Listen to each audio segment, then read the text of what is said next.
If you're neurodivergent, you probably struggle to have priority levels in your life. I don't know about you, but I've always struggled with knowing what's most important, what's urgent, and I haven't never been able to find a system that works for my brain, which is why I've spent the last several months creating frameworks for myself, testing them out, and seeing if they actually work for me.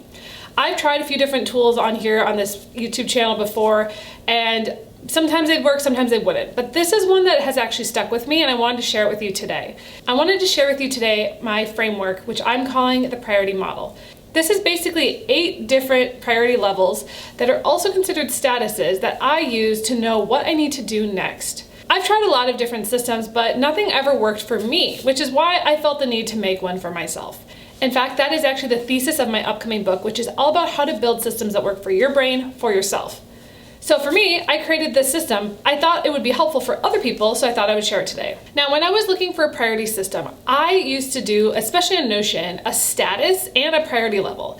Now, what happened to me was I would always sort it in by status or by priority, but I would never be able to merge those two together. So I thought to myself, why not just get rid of both and just merge them into one? So instead of having a status and a priority, I just have one, and I call it the priority method.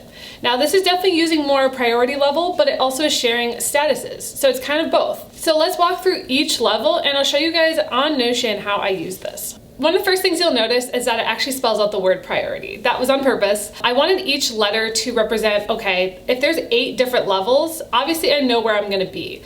You know, if it's a P or an R or an I, that's probably gonna be higher up. I also did it by colors. So you can see that I'm doing it in rainbow order. So starting with red, then moving into orange, yellow, etc. Obviously, there are a lot of different things that you can do with this, but I personally found that this is the best version I've ever found for prioritization levels. The first level is prioritize today. This is something that you have to get done that day, and it's obviously the big color red. It also has a red circle that is the symbol that it uses for this level. Basically, this means it's urgent, you should do it now. Then moving on to priority level 2, which is required next. That is orange, and that is basically the next level of prioritization. So it's the next thing that you need to do. So all the items on this level are things that aren't exactly the highest priority, but they're definitely the one you need to do next. The next level is called important soon. This is stuff that is going to be coming up, but it's not quite the next thing that you need to do. So that's yellow, and that is also a yellow circle. I call these 3 levels like the important priority levels. Then you move on to ones that are not as high priority, but still should be on the list. The first one is optional later.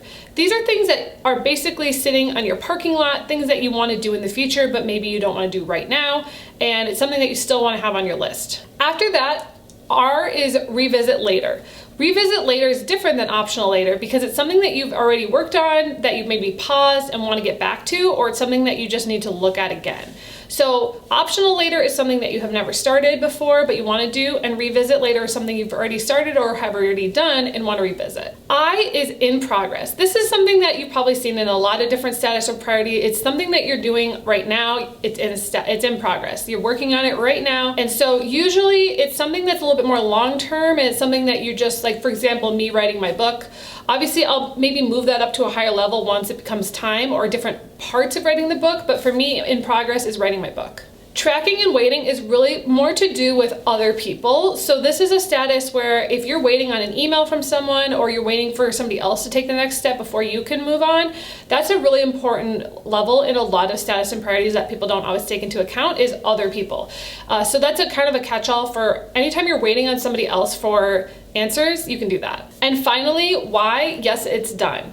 This is something that is clearly like it's done, you don't have to worry about it anymore. I do move a lot of items to that once it's done. Once it's done with P, you can move it all the way down to Y when it's done. So that's very helpful for me to know. And you can also move it out of any Notion boards or any to-do list that you're doing. You can cross it out, whatever you want. Okay, so if you wanted to, for example, you have your list of CRMs, this is actually a new version of my CRM template. I call it now the inner circle.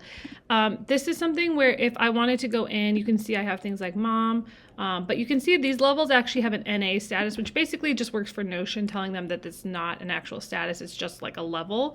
But if you wanted to organize them by statuses, if I wanted to group by statuses, the first thing that's going to happen is if I do that is that it's still gonna have all those original levels. So what you gotta do is you have to go to customize, sub items, and then you have to change it to either disabled, or I usually just use flatten list, because that way you can actually see all the different levels.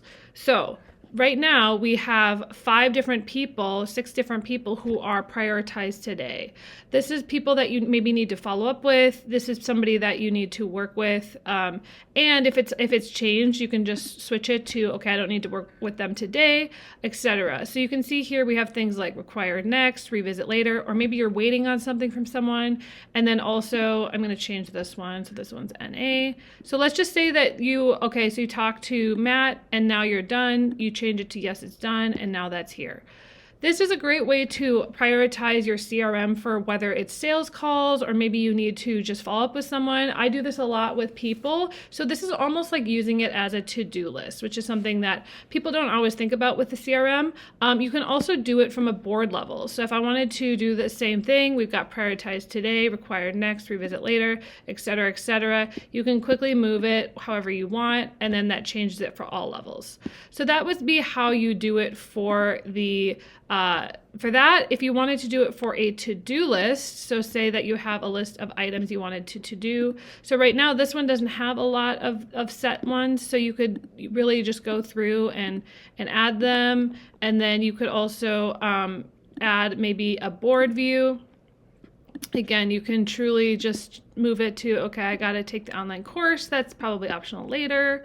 Reach out to this person, create and schedule tweets. That's important soon. So truly, you can do it however you want within each specific database, whatever you're using, and that is how you would use it on Notion. So I hope that you enjoyed this priority list, because this is something that I have started using in my life. For all of my Notion boards, I've actually updated all of my Notion templates to have this in the priority section of the status. So if you have downloaded any of my templates before, just re-download it with the newest updates, and you'll be able to duplicate that into your Notion board, and you'll be able to have the new priority levels set.